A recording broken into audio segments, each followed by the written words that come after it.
Nơi ta gặp nhau biển chiều có khi vẫn luôn bão giông, như em và anh vẫn còn những khi mình tan nát lòng. Nhưng em hằng tin một ngày chúng ta vượt qua tất cả dù đắng cay nhiều. Sau cơn giông tố biển sẽ sóng gió bờ cát em đêm, như ta giận nhau để rồi biết tim mình yêu thế nào. Sao xót xa đó chỉ làm yêu nhau nhiều hơn thuở nào tình thiết tha nhiều.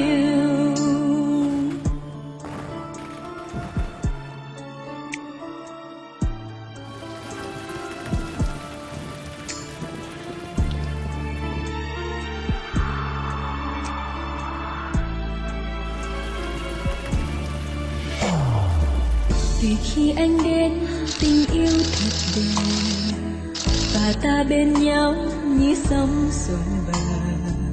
Từng ngày nắng ấm, từng ngày biển xanh, trái tim em trao về anh.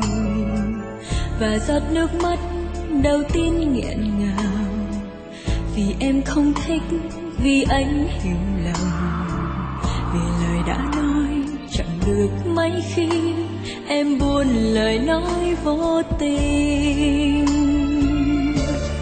Nơi ta gặp nhau biển chiều có khi vẫn luôn